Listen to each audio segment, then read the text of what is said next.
Chapter 5. It wasn't Volz who woke us in the morning, but the head boy's advisor. Martin Green was a large, taciturn man, balding, with perpetually tired eyes and huge ears. He moved with a lumbering gait that, because of those big ears, always reminded me of an elephant.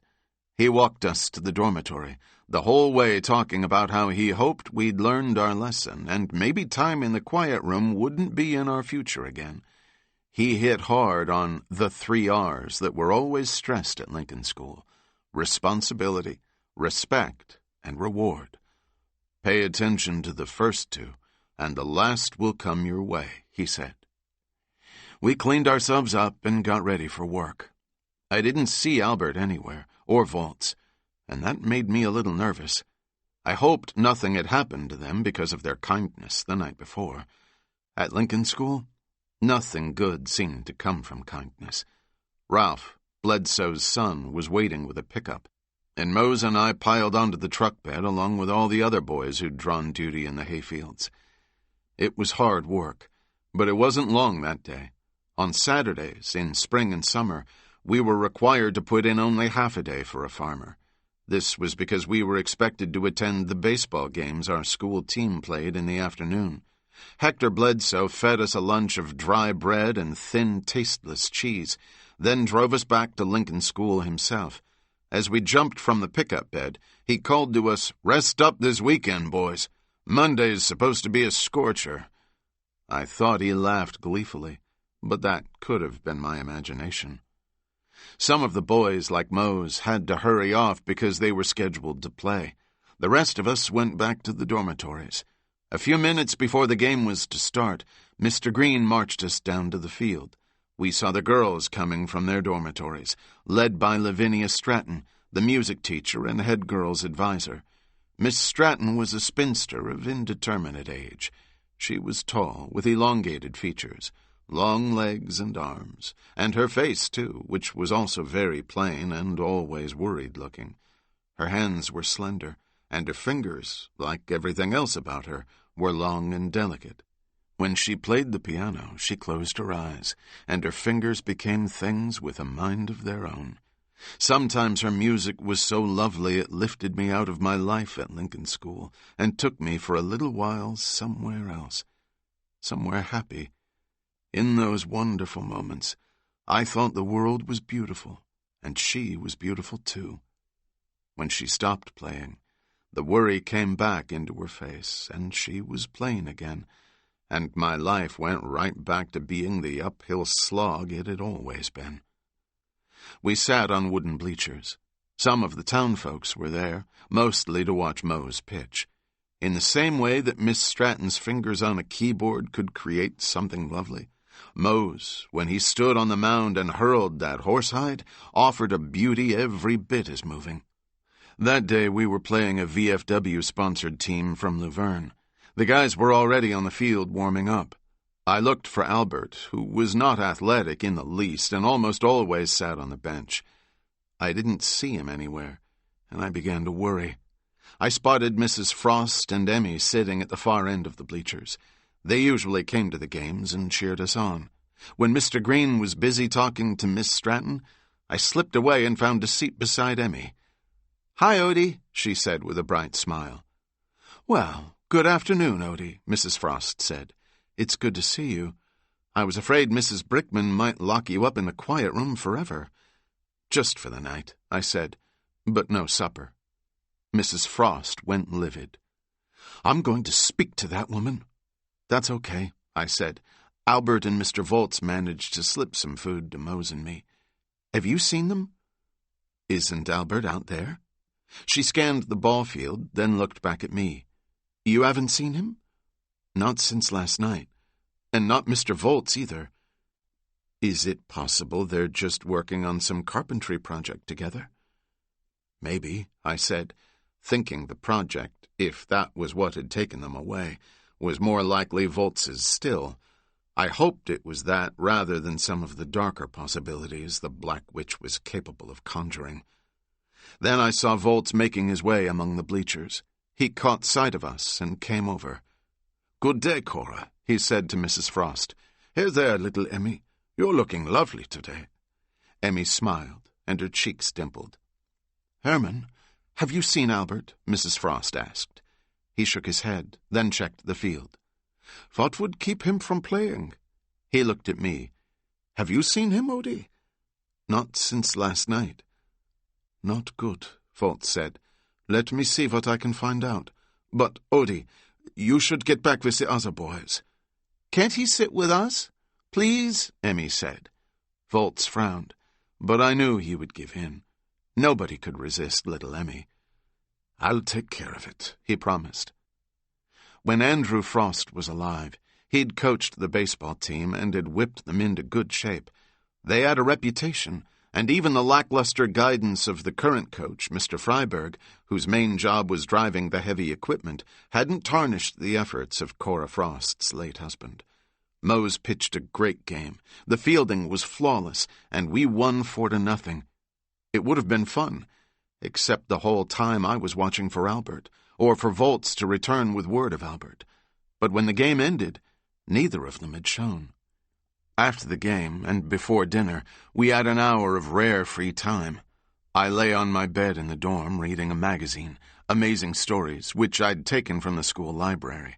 Everything in Lincoln School Library was donated, and I don't think Miss Jensen, the librarian, ever really checked the donated magazines carefully.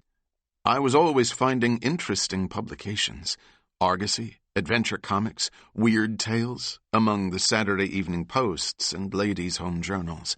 We weren't supposed to take anything away from the library, but it was easy to sneak a magazine out under my shirt. During the school year, the younger boys were in one dormitory and the older boys in another. But in the summer, when so many of the students had gone home, all the boys were herded into a single dorm.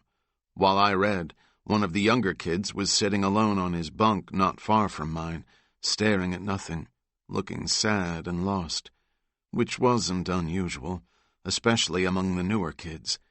His name was Billy Redsleeve. He was Northern Cheyenne from somewhere way west in Nebraska. He'd come to Lincoln School from another Indian school, one in Sisseton that was run by Catholics. We all knew about the Sisseton school. Eddie Wilson, a Sioux kid from Cheyenne River, had cousins who'd been sent to Sisseton. He told us stories his cousins had told him, about beatings worse than anything we got at Lincoln, about nuns and priests who came into the dorms at night and took kids from their beds and made them do unspeakable things. At Lincoln School, there were a couple of staff we all knew sometimes did things to kids, most notable among them Vincent DeMarco. But we did our best to wise up new kids fast so that they could stay out of harm's way. Those who came from other schools, like Billy, wouldn't talk about what had been done to them. But you saw it in their eyes, in the frightened way they regarded everyone and everything, and you felt it every time you tried to reach out to them and met that invisible wall they'd erected in the desperate hope of protecting themselves.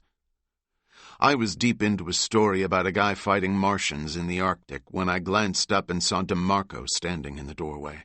I slid the magazine under my pillow but realized I didn't need to. He wasn't even looking at me. His attention was focused on Billy. DeMarco walked down the dormitory between the rows of bunks. There were a couple of other boys in the dorm, and they sat up straight and were as mute as posts while DeMarco passed them. Billy didn't notice him at all. He was busy mumbling to himself and fumbling with something he held in his hands. DeMarco stopped a couple of bunks away and just stood there, glaring. He was big and heavy. His arms and hands and knuckles were black with silky hair. His cheeks were dark with a perpetual stubble. His eyes were little beetles, which at the moment crawled all over Billy. "Redsleeve," he said. Billy jerked as if somebody had shot a few thousand volts through him, and he looked up. "You were talking Indian talk," DeMarco said. Which was a terrible transgression at Lincoln School.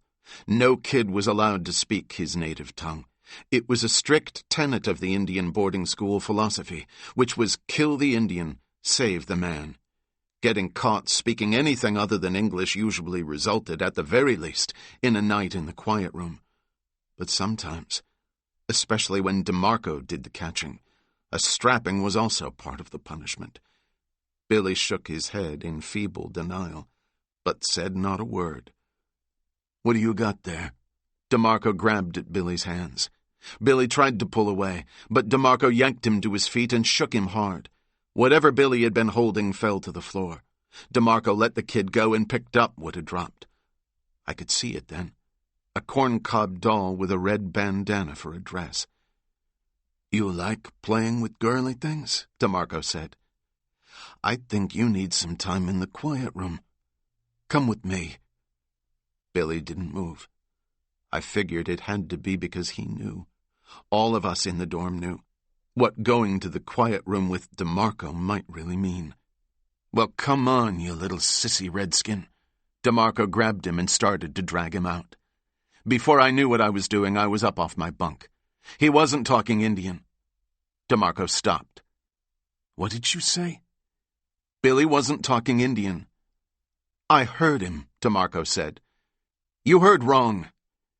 Even as I was speaking these words, inside my head a voice was screaming, "What the hell are you doing?" DeMarco let go of Billy and came my way. The sleeves of his blue work shirt were rolled up to his biceps, which seemed enormous to me at that moment. The kids in the dorm were statues. "I suppose you're going to tell me this is yours?" DeMarco held out the doll. "I made that for Emmy Frost. Billy just asked to see it before I gave it to her." He didn't even glance at Billy to see if some different truth registered on his face. He glared at me, not like a lion, whose appetite was understandable, but like the monster Wendigo of the story I'd told Mose the night before. "I think you'll both go to the quiet room with me," he said. "Run," the voice inside my head desperately advised. But before I could move, DeMarco had me by the arm, his fingers digging into my skin, delivering bruises I'd carry for days afterward. I tried to kick him but missed, and then he grabbed me by the throat and I couldn't breathe. I saw Billy looking horrified, probably thinking his turn would come next, and beyond him the other boys standing stone still, terrified and helpless. Although I tried to fight, DeMarco's chokehold was doing its job, and things began to go gray and vague. Then I heard a commanding voice. "Let him go, Vincent." DeMarco turned with me still in his grip. Hermann Volz stood just inside the dormitory doorway, flanked on either side by my brother and Mose. "Let him go," Volz said again, and it sounded to me like the blessed voice of the soldier angel Michael. DeMarco released his grip on my throat, but exchanged it for a vice-like clamp on my shoulder, so that I was still his prisoner. "He attacked me," DeMarco said. "Did not," I tried to say, but because of what he'd done to my throat, it came out like a frog croak. "Red Sleeve was speaking Indian," DeMarco said. "I was going to punish him. You know the rules, Herman. Then O'Banion here jumps in and attacks me." "Billy wasn't speaking Indian," I said, still raspy but understandable. Volz said, "I think there's been a misunderstanding, Vincent. I think you will not be taking these boys with you." "Listen, you kraut," DeMarco began.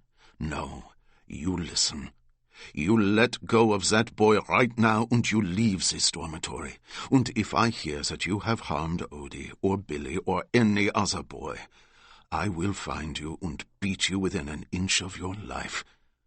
Do you understand?" For a long moment, DeMarco's hand still dug painfully into my collarbone. Then with a rough shove, he let me go. "This isn't over between us, Herman." "Go," Volz said. "Now." DeMarco walked past me. Volz and my brother and Mose stepped aside to let him exit, then closed ranks again. In the quiet after DeMarco's departure, I heard Billy Redsleeve sniffling. I picked up the corncob doll and returned it to him. "Best keep that out of sight," I said, "and don't ever let yourself get caught alone with Mr. DeMarco. You understand?" He nodded, opened the trunk at the end of his bed, and dropped the doll inside. Then he sat down with his back to me. "You okay, Odie?" Albert was beside me now. "Christ, look what he did to your throat." I couldn't see it, of course, but I could tell from the expression on his face that it must be bad. "Sad man," Volt said. "A coward und worse. I'm sorry, Odie." Mose shook his head and signed, "A bastard." I'd been strapped before enough to raise welts and leave bruises, but there was something about being choked almost to death that was different. It wasn't punishment, which everyone knew DeMarco enjoyed meting out. This was a personal attack. I'd hated the ugly gorilla before and been afraid of him. Now there was no fear, only rage. I swore to myself that DeMarco's day would come. I'd see to that. "Where were you all day?" I asked Albert. "Busy," was all he said, and it was clear he didn't want me pressing the issue. I turned back to Billy Redsleeve. "You okay?" He didn't reply. He sat slumped, staring at the floor, gone deep inside himself. I had Albert and Mose and Mr. Volz. I thought maybe Billy Redsleeve believed he had no one, and I couldn't help thinking what a lonely place that must be. But for Billy, it would only get lonelier, because the next day, he vanished. Chapter 6. Sunday mornings after breakfast, we were required to attend the worship service, which was held in the gymnasium. We had 2 sets of clothing at Lincoln School, one for everyday wear and one just for Sundays, and for whenever someone outside the school, usually someone well-moneyed, was coming to look at the operation with an eye to donating. We sat in our Sunday clothes on bleachers. The service was conducted by Mr. and Mrs. Brickman, who occupied chairs behind a podium. The music was supplied by a portable pump organ, which Miss Stratton played. Mr. Brickman claimed to be a minister, though ordained in what church I never knew. He did the praying and preaching. His wife read the Bible lessons. Christianity was the only religion allowed observance at the Lincoln Indian Training School. Some of the kids had gone to church on the reservations, Catholic more often than not, and a few of the girls wore little crosses on chains around their necks, the only form of jewelry tolerated at the school. But the Catholic kids didn't go into town to the Catholic church. They sat in the bleachers along with the kids who'd grown up in isolated areas where the spirits they honored had Indian names. Many of the staff were in attendance. Mrs. Frost was there every Sunday with Emmy, looking clean and fresh. I don't think it was because she found the services particularly comforting in any spiritual way, but more that she wanted as much as possible to be a part of the lives of the children at Lincoln. I, for one, appreciated her there. Her presence was a reminder that the Brickmans were not everything, and that maybe even in the fires of hell there might be an angel walking around with a bucket of cool water and a dipper. When he preached, Mr. Brickman was something else. A great storm of vengeful wrath, strutting and gesticulating, beating the air with his fists, pointing an accusing finger at some kid unlucky enough to catch his eye and prophesying that kid's doom. But that kid stood for us all, because in Mr. Brickman's view we were, each and every one of us, a hopeless cause, a bag of flesh filled with nothing but sinful thought and capable of nothing but sinful deeds.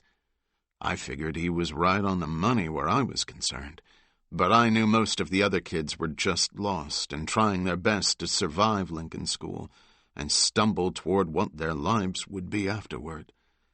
To begin his sermon that Sunday, Mr. Brickman read the 23rd Psalm, which was odd. Normally, he drew his inspiration from some Old Testament passage that had a lot of smiting in it.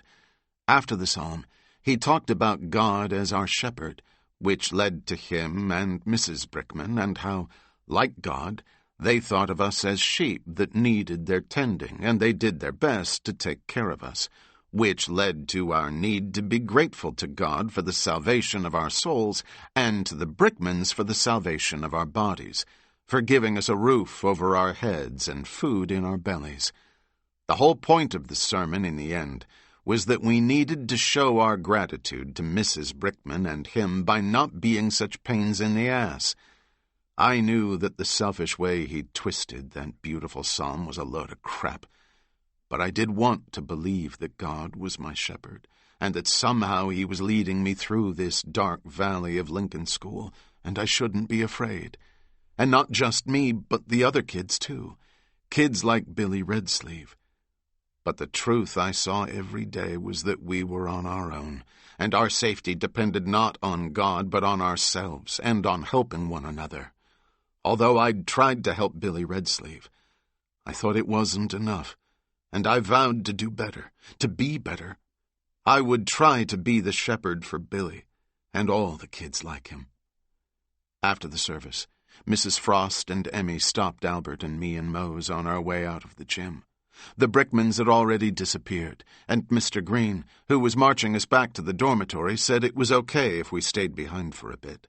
Like many of the men at Lincoln School, he was sweet on the kind young widow. When we were alone in the gym, Mrs. Frost said, "I want to talk to you boys about something." We waited, and I looked down at Emmy, who was smiling as if it was Christmas. I thought that whatever Mrs. Frost had in mind, Emmy had already cottoned to the idea. "How would you boys like to come and live with me and Emmy for the summer?" She couldn't have surprised me more if she'd said, "I'm giving you $1 million." "Could we really do that?" Albert asked. "I've been considering it for a while," Mrs. Frost said. "I finally talked to Mr. Brickman yesterday after the ball game. He agreed that it could be done, if you're all willing." Mose signed, "What about the Black Witch?" Clyde said he would talk to Thelma, but he figured she would have no objection. She looked at me. "Not having to worry about you anymore, Odie, is a big selling point in Mr. Brickman's thinking." "But why?" I asked. "I mean, I'm happy about it and all, but why?" She reached out and put her hand gently against my cheek. "Did you know that I'm an orphan too, Odie? I lost my parents when I was 14. I understand what it's like to be all alone in the world." She turned to Albert and Mose. "I want to farm my own land again. If I'm going to do that for real, I'll need a lot of help this summer and well into harvest time. You two are almost of age. You'll be leaving Lincoln School soon anyway. I don't know what your plans are, but would you be willing to stay on with me?" "What about Odie and his schooling?" Albert asked. I didn't care about my schooling, but Albert was always looking ahead. "If it works out, maybe he can attend school in town. We'll have to see. Would that be all right with you, Odie?" "Heck yes."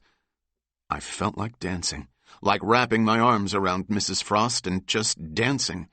I couldn't recall the last time I'd been so happy. "So what do you all say?" she asked. "I say yippee!" I threw my arms up in celebration. Albert responded more soberly.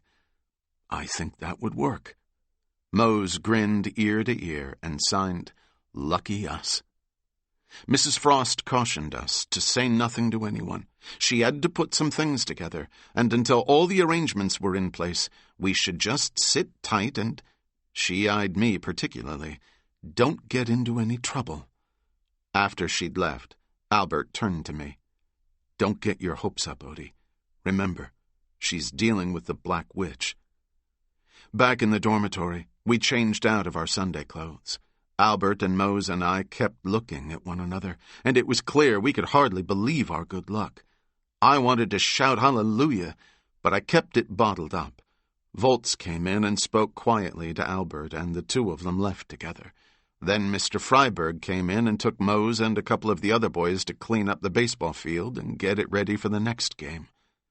I had some time before lunch, and I lay on my bunk and stared up and imagined what it might be like living with Cora Frost and Emmy. I barely remembered my mother. She'd died when I was 6. Albert told me it was from something inside her that had just eaten her away. I had this final impression of her lying in bed, looking up at me out of a face like a dried and shriveled apple, and I hated that picture of her. I always wished I had a real photograph so that I could hold on to a different image. But when we'd come to Lincoln School, They'd confiscated everything, including a photo that Albert had kept of us all together, him and me and my mother and my father, taken when I was quite small and we lived in Missouri. So, in a way, Mrs. Frost had become the idea of a mother to me, and now it looked as if it might be that way for real. Not that she would adopt me or Albert or anything, but who knew? My reverie was interrupted by Mr. Green, who suddenly loomed over me and asked, "You seen Red Sleeve?" Kids ran away from Lincoln School all the time. If they were off a reservation, they usually headed back that way, so it wasn't hard for the authorities to locate them trying to hitch a ride. Very few made it to the res before getting caught. If they did reach home, they just got sent back anyway. The hardest to locate were the kids who had nowhere to go, nothing to return to. There were a lot of those. When they ran, God alone knew what was in their heads. Mr. Green questioned all the boys, but none had seen Billy take a powder. Just out of curiosity, I checked the trunk at the end of his bed. That little corncob doll was gone. On Sunday afternoons, one of the most ironic gatherings at Lincoln School took place, our weekly Boy Scout meeting. Our scoutmaster was a man named Seifert, a banker in town.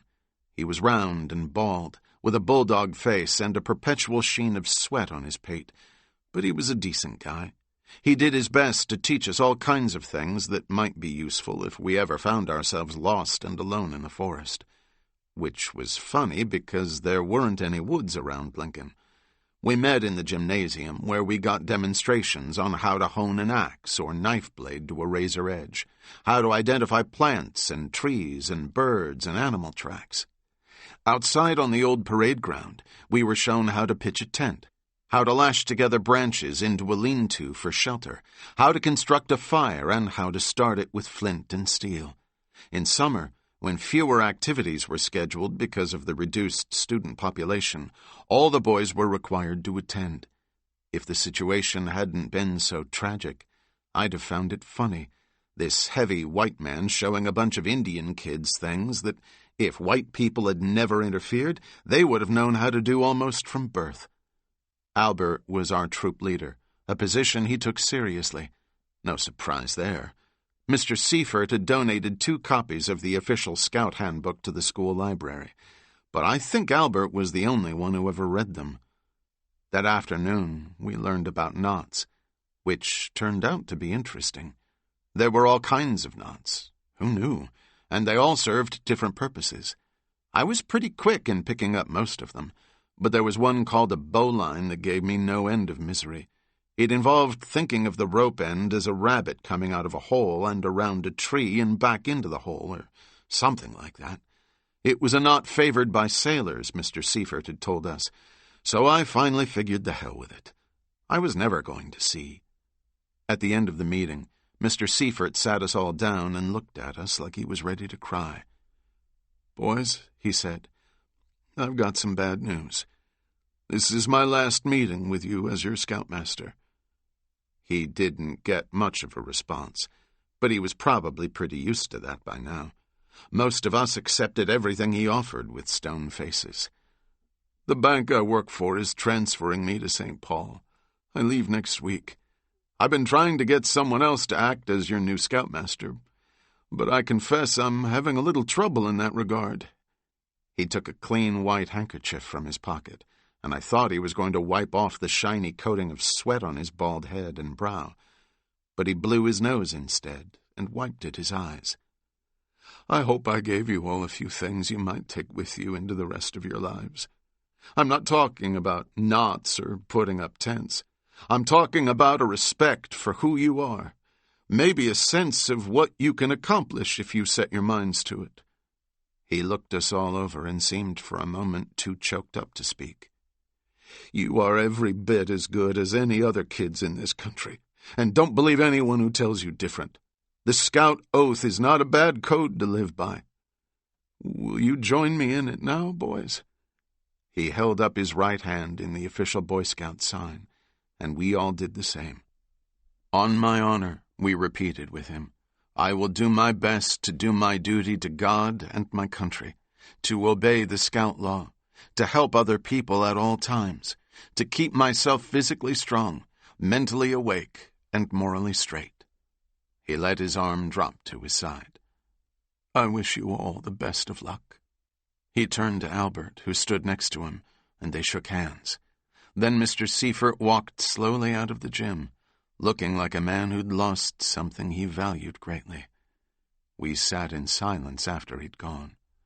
Then Albert said, "All right, everybody back to the dorm." Volz and Mr. Green were waiting at the gym door to escort us. As we filed out, I asked them both, "Any word about Billy?" "Nothing," Mr. Green said. "He will turn up," Volz assured me. "They always do."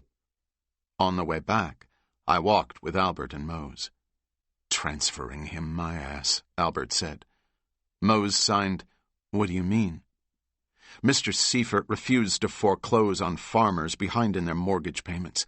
The people in St. Paul are turning the bank over to someone who will do that. "What's foreclose mean?" I asked. "The banks take the farms away." "Can they do that?" "They can. They shouldn't, but they can. It's all because of the crash." I knew about the crash on Wall Street, but didn't really know what that meant. When I first heard it, I imagined Wall Street like this giant castle wall, and the banks and all their money were hidden behind it. And then one day, they called it Black Friday, and when I imagined it, I saw it happening under a dark, threatening sky. That wall came tumbling down, and all the money the banks had stashed away just kind of went up with the wind and vanished. On the edge of the Great Plains, it didn't interest or really affect me. Out there, nobody had money. That night in bed after lights out, I listened to one of the younger kids crying. Sometimes a new kid cried at night for months. Even the old-timers occasionally gave in to an overwhelming sense of despair and let the tears flow. Despite the good news of that morning, Cora Frost's proposal, and the prospect of leaving Lincoln School, I was feeling kind of down myself. I was thinking about Mr. Seifert, who was a good man, but it had got him nowhere. Thinking about all the kids who'd been taken from their homes and everything that was familiar to them, and thinking especially about Billy, who was weighing heavily on my mind. I'd vowed to be the shepherd for kids like him, but until Mr. Green had asked about him, I hadn't even noticed that Billy had gone missing. "Think they'll find him?" I whispered. Albert's bunk was next to mine. We weren't allowed to talk after lights out, but we could get away with it if we spoke quietly enough. "Billy Redsleeve? I don't know. I hope he's okay." I heard Albert turn on his bunk, and even though I couldn't see him clearly, I knew he was facing me. "Listen, Odie, don't you go caring too much about other people. In the end, they just get taken from you." "Are you thinking about Pop?" "Don't forget Mom," he said, because more and more I did. "Are you afraid I'll get taken from you?" I asked. "I'm afraid I'll get taken from you, and who'd look after you then?" "Maybe God." "God?" He said it as if I were joking. "Maybe it really is like it says in the Bible," I offered. "God's a shepherd, and we're his flock, and he watches over us." For a long while, Albert didn't say anything. I listened to that kid crying in the dark because he felt lost and alone, and believed no one cared. Finally, Albert whispered, "Listen, Odie, what does a shepherd eat?" I didn't know where he was going with that, so I didn't reply. "His flock," Albert told me, "one by one." Chapter 7. Monday morning, Mose and I were assigned to work Bledsoe's hayfields. At breakfast, Volz stopped by our table in the dining hall to give us the word. Albert and several other boys had been assigned to the German to help him slap a new coat of whitewash on the old water tower. The water tower was legendary. Long before we came to Lincoln School, a kid named Samuel Kilsmany had run away. Before he left, he'd painted across the water tower tank in bold black letters, "Welcome to Hell." Kilsmany was one of the few kids who'd fled and had never been caught, and he'd become an important part of the mythology at Lincoln. They'd covered his parting sentiment with a coat of whitewash. But over the years the coating had faded, and those bold black words beneath, which resonated in the heart of every kid at Lincoln School, had begun to re-emerge, ghost-like. The morning was still and already hot, the air so sultry that it was like trying to breathe water. I knew the day would be a bastard, just as Hector Bledsoe had predicted, but I was worried less about that than the whereabouts of Billy. "Any word on Red Sleeve?" I asked. Volz shook his head. "It's only been a day. Give it time, Odie." We rode in the bed of Bledsoe's pickup, Mose and me and the others condemned to baling and bucking hay all day. We were quiet, as befitted a group of boys heading out to work under the control of a heartless farmer who would treat us like beasts. I thought maybe Billy Redsleeve had the right idea. If I'd bolted with him when we were caught, my punishment would most likely have been a night in the quiet room, and a pretty good strapping in the bargain, which, all things considered, might have been better than a whole day in the hayfields under an unrelenting sun, sucking in hay dust until it nearly choked me. At noon we broke from the work and jostled for a place in the shade under the hay wagon. We ate the dry sandwich Bledsoe's wife had made for each of us and shared a water bag, and all of us lay dripping sweat and silently cursing Bledsoe and the day we were born. All of us, that is, except Mose, who could work hour after hour without complaint. It wasn't because he had no voice to do the complaining. His fingers were plenty eloquent, but he seemed to revel in physical labor, in the way it challenged his body and spirit. Nobody faulted him for being the only one not miserable, because he was always quick to step in and help whenever one of the other boys needed a hand. Often, because of Mose's mute acceptance, Bledsoe lay the hardest work on his shoulders. I sat next to him under the wagon, staring west, where the sky was beginning to look threatening. Clouds had gathered above Buffalo Ridge, not the white puffy kind of a normal summer day, but a charcoal wall that mounted out of the southwest and spit lightning. Hector Bledsoe and his son Ralph sat in the shade of their pickup, eyeing the sky. Mose tapped my arm and signed, "Storm. Quit early, maybe." I shook my head and said, "Bledsoe's a son of a bitch. If we don't hay, he'll probably make us muck his cattle yard in the rain." I heard an automobile and saw Mrs. Bledsoe driving their Model B down a hayrow. She stopped at the pickup, got out, and spoke to her husband, gesturing toward the west. Bledsoe shook his head, but the woman put a hand on her hip and wagged her finger at her husband. Bledsoe again studied the sky, which was quickly being gobbled up by those ugly storm clouds. He took a deep breath, left his pickup, and walked our way. He pulled a wrinkled handkerchief from his pocket to blow his nose clean of hay dust. "Wife says the storm's going to be a corker, boys. That's all she wrote for today. I'll pick you up again when the hay's dried out. Load yourselves onto the truck." You never saw boys move so fast. We were on the bed of that pickup before Bledsoe finished wiping his nose. Mose elbowed me and nodded toward Mrs. Bledsoe, who stood waiting by her car as if to be certain her husband did as he'd said he would. "Thank her," he signed. "Thank you, ma'am," I called out. She lifted her hand and watched as Bledsoe hauled us away. By the time we got to Lincoln School, the clouds had turned dark green and swirled like witch's brew in a cauldron. The wind was up, and as we climbed off the truck, small hailstones began to fall. Nobody had expected us, and so no one was there to herd us along. It wasn't necessary. We all ran for the dormitory.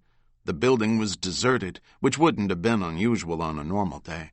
Lunch was long over, and all the kids would have returned to their work assignments. But a threat like this should have brought them back inside. We all stood at the windows of the dorm and watched that storm sweeping off Buffalo Ridge. The hail got heavier, the sound of it on the roof deafening, so that we had to shout to make ourselves heard. A window shattered, and a hailstone the size of a plum hit the floor near Mose's feet. A couple of minutes more and the hail stopped as suddenly as it had begun, but the storm wasn't finished. A mile away, we saw a long gray maelstrom of clouds slowly descend. It came down from the great green wall that had swept over Buffalo Ridge, and it looked to me like the finger of God reaching toward earth. The moment it touched ground, it turned raging black. "Tornado!" someone shouted. "Run!" None of us moved. We stood riveted at the windows as it came. My whole body tingled as if with electricity. That long, crooked finger of cloud was a terrible thing to behold, but it was also mesmerizing. The air around it was filled with black pieces of debris like a flock of frenzying crows, things torn asunder by a power nothing earthly could resist. It was near enough now that I saw it uproot trees as it crossed the Gilead River. It came at the water tower, and I suddenly remembered Albert and Volz, who were whitewashing the big tank. I pressed my nose to the window glass, straining to see if they were still up there. The job was only half done. Welcome to hell still visible under the old whitewash, but as nearly as I could tell, the tower was deserted. The tornado ripped across the ball field, and I watched the bleachers disintegrate in splinters. We should have moved, run to find shelter, but it was too late now. We stood paralyzed, watching our doom approach. Then, by some miracle, the tornado turned and began to follow the river. It tore up the ground north of the school, sliding past all the buildings and the Brickmans' fine home, heading toward the town of Lincoln itself. We ran to the windows along the east side of the dorm and watched the tornado skirt the south end of town and move into the farmland farther out along the river. And I realized where it was headed. Mose did, too. He grabbed my arm and signed, "Mrs. Frost and Emmy." When we ran outside, we saw Volz and Albert coming from the dining hall. Behind them others trickled out, and I figured they'd all huddled inside that great stone building to ride out the storm. Mose and I raced across the old parade ground. "Mrs. Frost and Emmy," I hollered. "Have you seen them?" Volz shook his head. "Not today. That tornado's headed straight for their place." "Shouldn't they be here somewhere?" Albert said. "Let's try her classroom," Volz said. She wasn't there. "Mrs. Brickman," Volz suggested next. "She will know." We hurried to the Brickman home and pounded on the door, but no one answered. Albert went to the garage and peered through a window. "Sir Franklin's gone," he said. Volz pounded more, and the door finally opened. Clyde Brickman stood there, as white as a ghost. "That damn tornado almost got me," he said. "Cora Frost," Volz demanded. "Was she at school today?" Brickman scowled and thought a moment. "I don't know." "Mrs. Brickman," Volz said. "Does she know?" "Thelma left for St. Paul this morning, Herman. She's gone all week." "Damn." Volz looked east, down the track of destruction left by the storm. We all looked that way. In my whole life, I had never been so afraid. "Wait here," Volz said. "I get my automobile." He drove us all, Brickman included, toward the home of Cora and Emmy Frost. At the south end of Lincoln, we saw that the wooden buildings next to the grain elevators lay in rubble. We followed the dirt road that lay beside the river, driving through the aftermath of capricious destruction. Here, a barn had been torn in half, while not 20 yards away the farmhouse stood untouched. There, a silo had lost its top, but inside the cattle pen still intact next to it, cows browsed as if nothing had happened. I saw a big sheet of corrugated metal bent around a cottonwood trunk like Christmas wrapping paper. For the first time in forever, I found myself praying sincerely, desperately asking God to spare Cora Frost and her daughter. When we arrived at the farm, all my hope died. Where only a few days before, Mrs. Frost and the Brickmans had sat in the parlor sipping tea, nothing remained now but splintered boards. The barn had been obliterated. Many of the orchard trees had been torn out by their roots and lay thrown in an abysmal jumble. Mrs. Frost's truck lay flipped on its top like a dead turtle. Over everything lay utter silence. We dug among the ruins, lifting debris, calling their names. I was sure we wouldn't find them alive, and because of this, didn't really want to find them at all. I could see how easily the storm had twisted and torn things of solid construction, and I didn't want to look on the actuality of what it must have done to something as fragile as flesh and bone. So mostly I just stood numb atop the broken roof beams that had once sheltered Cora and Emmy Frost, and that, for a brief time, I'd let myself believe would shelter me too. I'd lost my mother and my father. I'd been beaten, degraded, thrown into isolation. But until that moment, I'd never lost hope that someday things would be better. Then Mose signed, "Hear that?" I listened, and I heard it too. Mose started pulling up boards and broken beams. The rest of us joined in. We worked feverishly, clearing the debris above the little cries we heard. We finally reached the outside entrance to the cellar, where the door was still blocked by 2 heavy sections of broken joists. We cleared those, and Mose yanked open the door.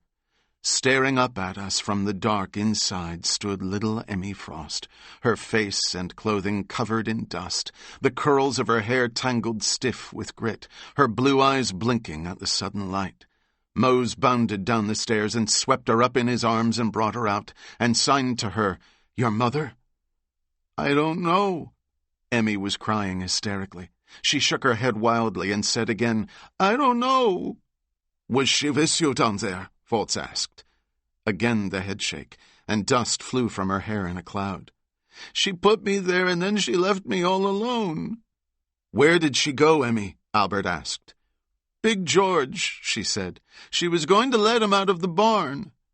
After her husband died, Cora Frost had chosen to keep the draft horse, though feeding such a great beast was a costly chore. Volz and Albert had already checked the pile of rubble that had been the barn, but they ran back and began going through the debris again. "Where's Mama?" Emmy cried. "Mama!" "Hush, girl," Brickman said. "It does you no good to cry."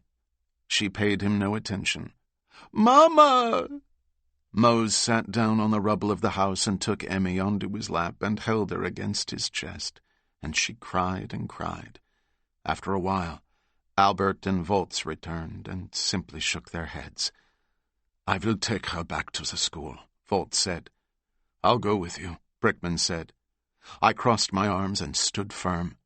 "I'm not leaving until we find Mrs. Frost." Volz didn't argue. "All right, Odie. Albert, Mose, will you stay also?" They both nodded. "I will send someone back for you. Clyde, let's get this little girl out of here."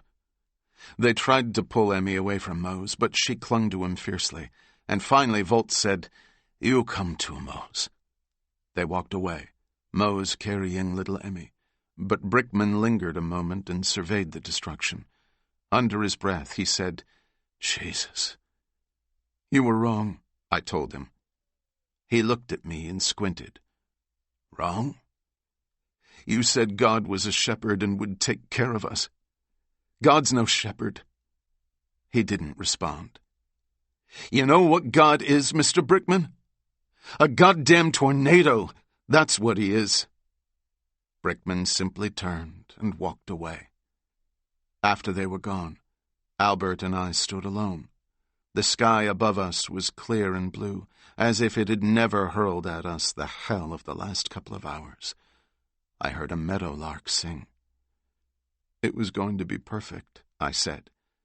Everything was finally going to be perfect. Albert turned in a full circle, taking in the whole of the devastation around us. When he spoke, his voice was as hard as I'd ever heard it. "One by one, Odie," he said. "One by one." Chapter 8. They found Cora Frost's body later that day, a mile distant, cradled in the branches of an elm in a farmyard where the tornado had done no damage at all, but had, as it dissipated, deposited a lot of debris. Big George, the draft horse, was found unharmed, not far from the destruction of the Frost farm, placidly munching grass along the bank of the Gilead River. When she received the report of what had happened, Mrs. Brickman returned from St. Paul immediately. She magnanimously declared that Emmy Frost would not be motherless for long. It was her intention to adopt the little girl just as soon as she could. Mose, when he heard this, signed Black Witch her new mother. Then he signed something that Mrs. Frost, had she been alive, would never have approved of. Albert said in a low, resigned voice, "What the Black Witch wants, the Black Witch gets." To me it seemed just one more unfair thing in a long line of terrible unfairnesses. I could live with all the disappointment and destruction that a heartless God had sent my way. Maybe I even deserved it. But Emmy Frost? All she'd ever done her whole life was bring happiness to the rest of us. And Mrs. Frost?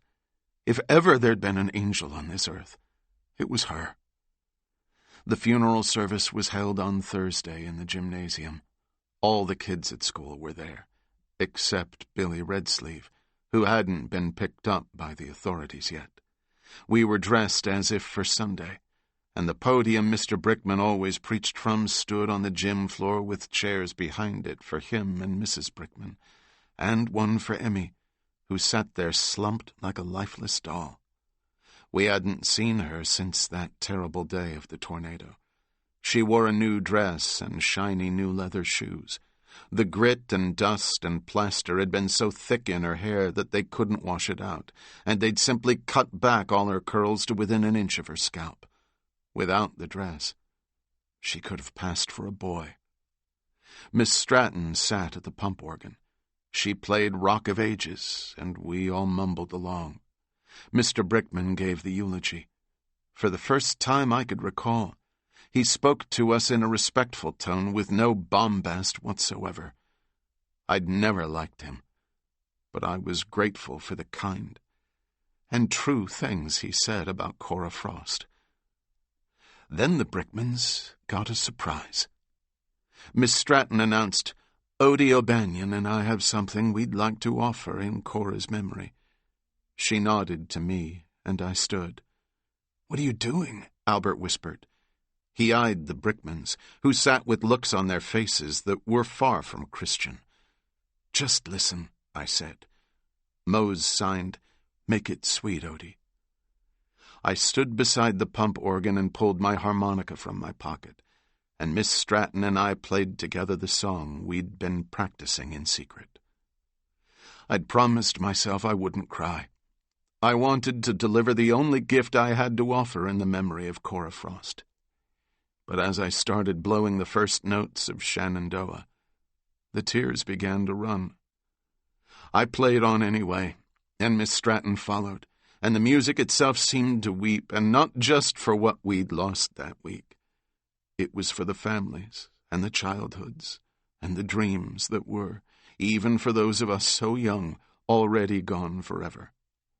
But as I continued, I went to that place only music could take me, and although Cora Frost was dead and about to be buried along with my fleeting hope of a better life, I imagined she was listening somewhere, with her husband at her side, and they were both smiling down on me and Emmy and Albert and Mose and all the others whose lives, at least for a while, had been better because of them. And in the end, that's where my tears were coming from. When I finished, everyone was crying, even Mr. Brickman, who had a heart I could see, though a small one. But the Black Witch had no heart, and she shed not one tear. She was giving me and Miss Stratton the evil eye.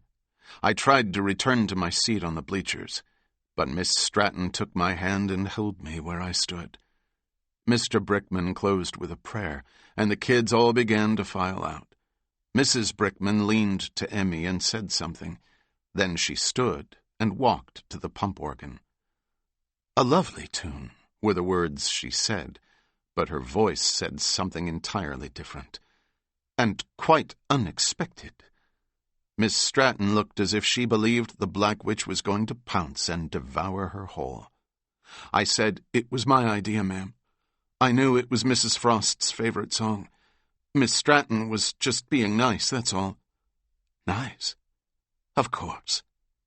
But, Lavinia, next time you decide to be nice, I'd like to know in advance. And I have to tell you that I find it strange you bend so easily to the whims of one of our students." "It won't happen again, Thelma." Mrs. Brickman trained her eyes on me. "You played well, Odie." "Thank you, ma'am." "Enjoy that harmonica while you can." She walked to Emmy, took her by the arm, and led her out. Emmy glanced back at me once. I knew that lost look well, and it broke my heart to see it on her face. Miss Stratton stared where they'd gone, and said quietly, "That tornado took the wrong woman." Idle time at Lincoln School was rare, and that day was no exception. We all had our work assignments. The haying was finished in Bledsoe's fields, but I'd drawn another unpleasant assignment, grounds work under DeMarco's iron gaze. I had no intention of working for DeMarco that afternoon. While the others followed Volz and Mr. Green to the dining hall, I slipped away. It was 3 miles to the devastated Frost farmstead. When I arrived, I saw that everything was pretty much as we'd left it on that terrible afternoon of the tornado, all untouched rubble. The leaves of the torn-up orchard trees were already drying out, turning brown and brittle. The truck still lay flipped on its top and still reminded me of a dead turtle.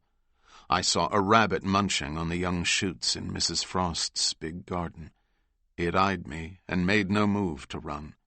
The destruction of the farmstead was total.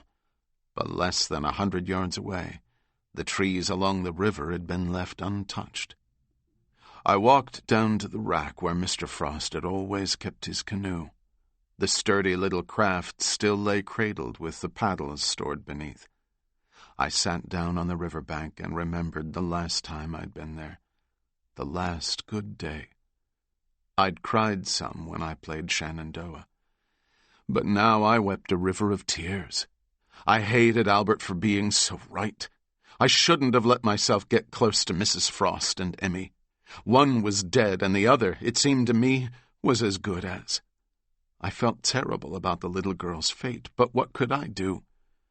It was just like with Billy Redsleeve. I would never be the good shepherd I wanted to be. I stood up, wiped my eyes, and went back to the destroyed farmhouse to begin going through the rubble, trying to find what it was I'd come for. I knew the general area I needed to get to, and I worked much of the afternoon lifting and pushing and crawling and sifting. When I'd sneaked away from Lincoln School, I'd known that my chances of succeeding on this little mission were slim. But the longer I dug, the more discouraged I became.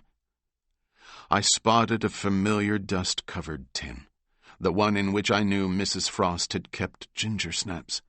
I salvaged it from the wreckage and popped it open. There were still 6 cookies inside, grit-free because of the tight-fitting lid. I took them all and divided them between my pockets and kept digging. 5 minutes later, I saw what I'd come for. The corner of a silver picture frame peeked from beneath a section of roof beam.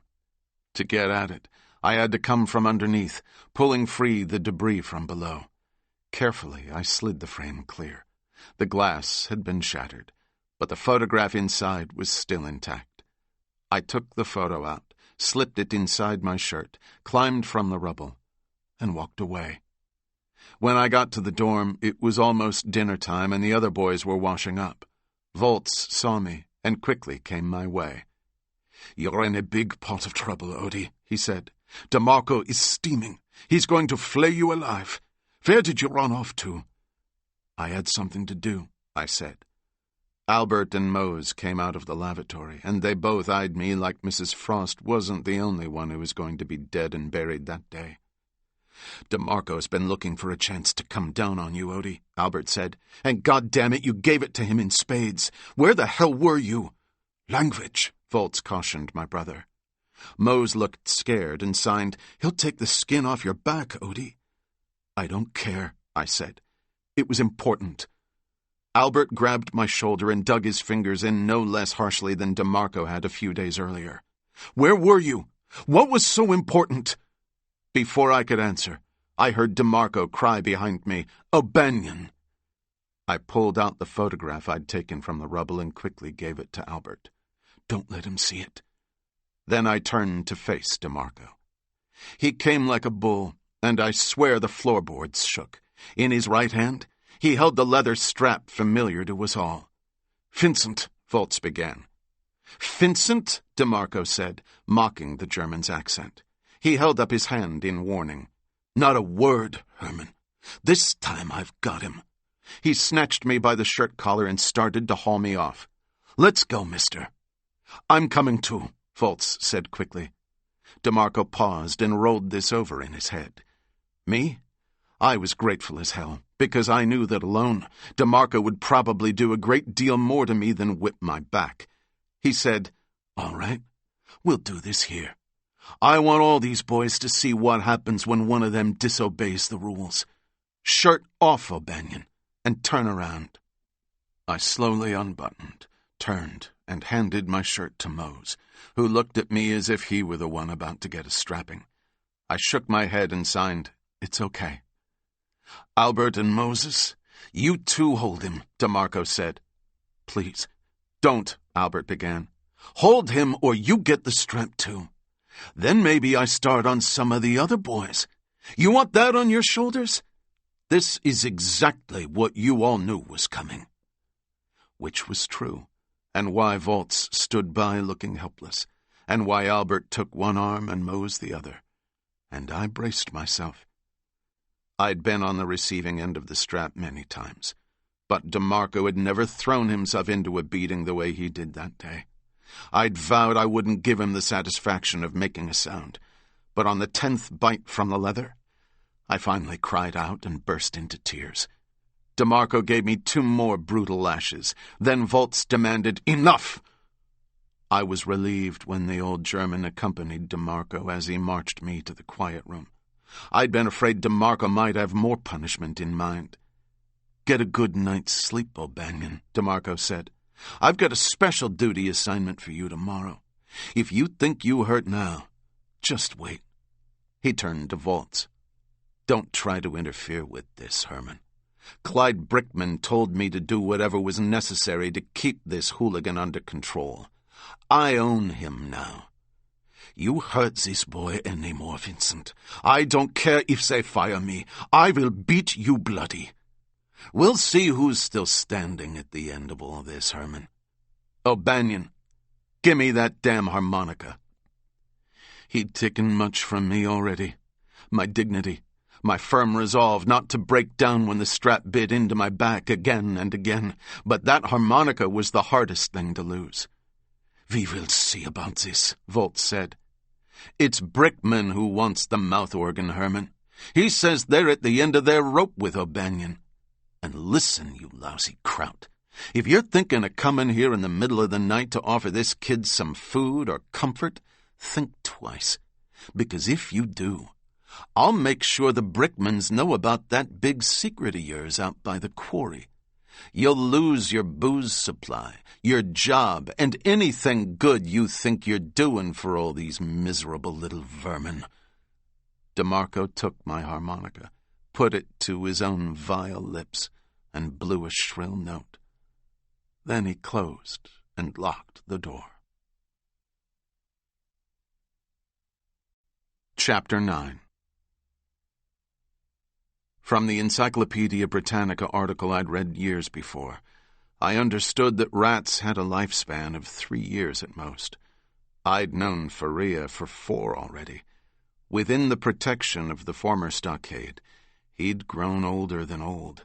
The speed and agility that had marked his early years were gone now. When he crept from the wide crack in the masonry, he didn't exactly scurry so much as sidle along the wall.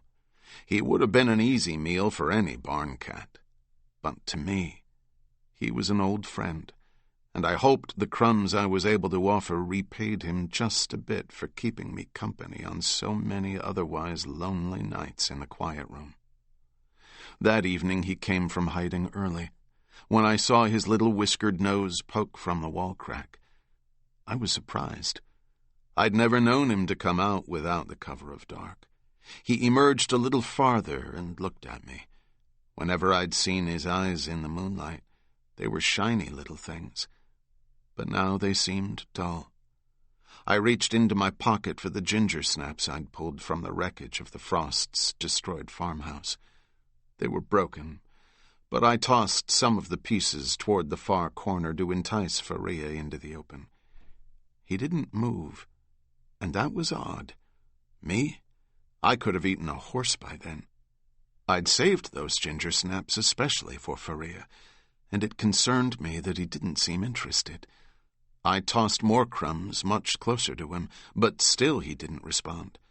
Finally, I threw them at the wall crack itself, where they scattered about his feet. He sniffed at my offering, but didn't nibble, just sat there, looking at me. We communicate in myriad ways, with our voices, our hands, our writings, even with our bodies themselves. But how do you talk to a rat? I wanted to ask, what's wrong, Faria? Not feeling well, old friend? I wanted, maybe, to be able to tell him a story, to take his mind off whatever little misery had beset him, or to commiserate because I was feeling pretty miserable myself after the beating DeMarco had delivered.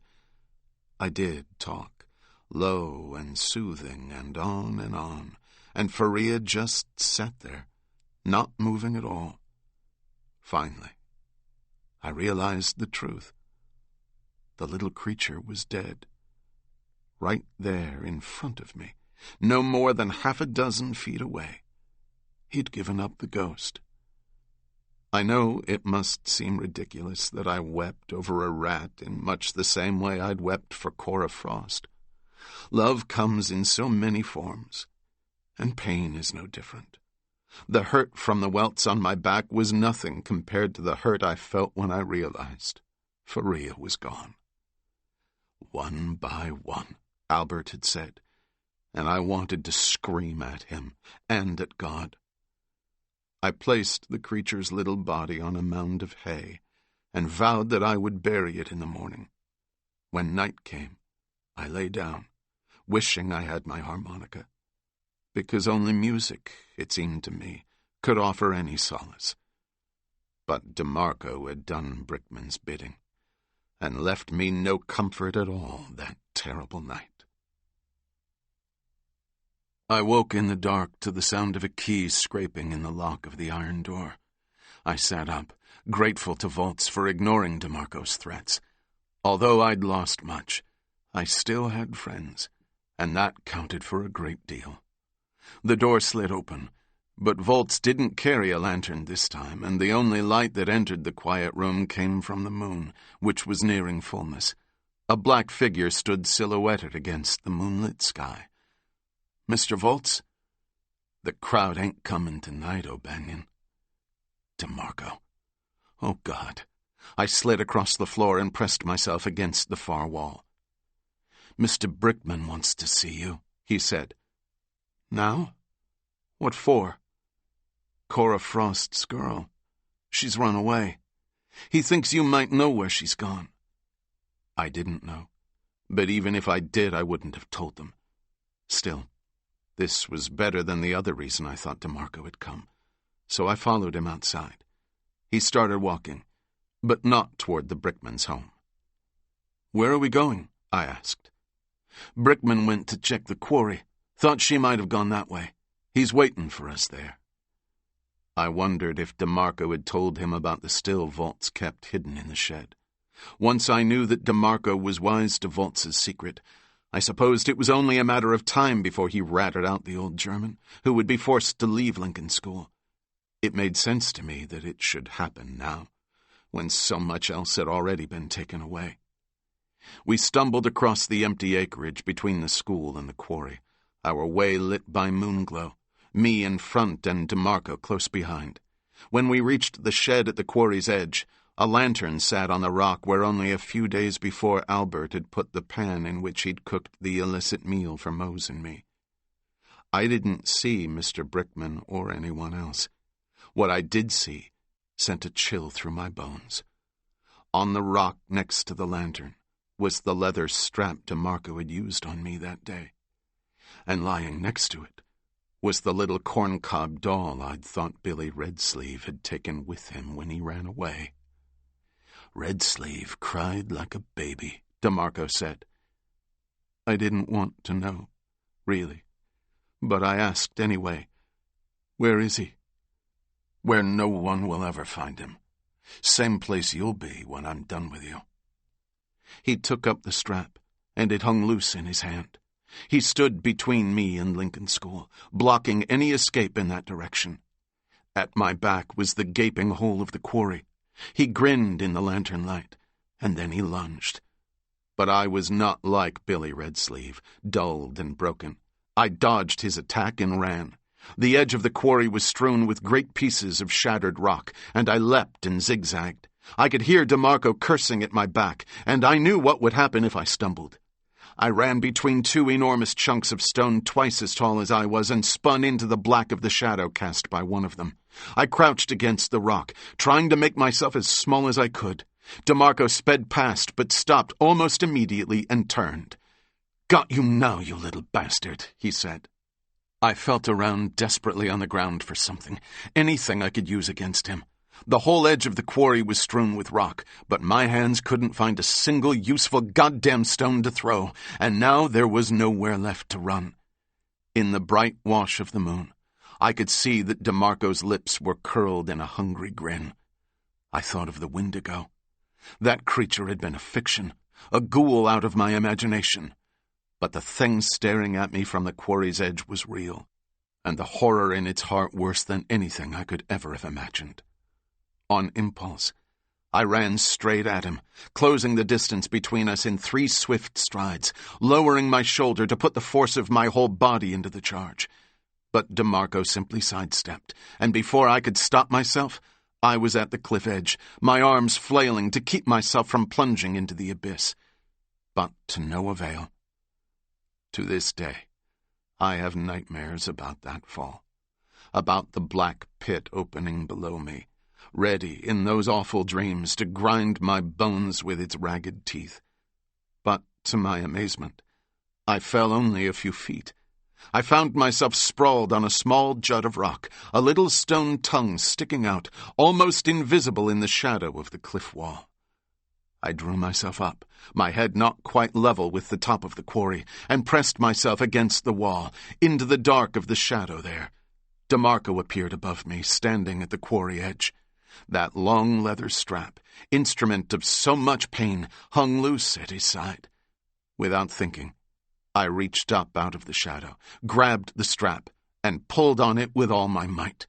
DeMarco must have been caught completely by surprise, because he yielded without a sound, his body rushing past me in its fall to the depths below. No death is insignificant, and I believe now that no death should be celebrated. But for a moment, just a moment after killing Vincent DeMarco, the man who'd brought only misery into my life and the lives of so many other kids, I felt a kind of elation. Then the full realization of my crime hit me, and my legs went weak. I leaned against the quarry wall for support. I'd wanted DeMarco dead, had fantasized killing him dozens of times.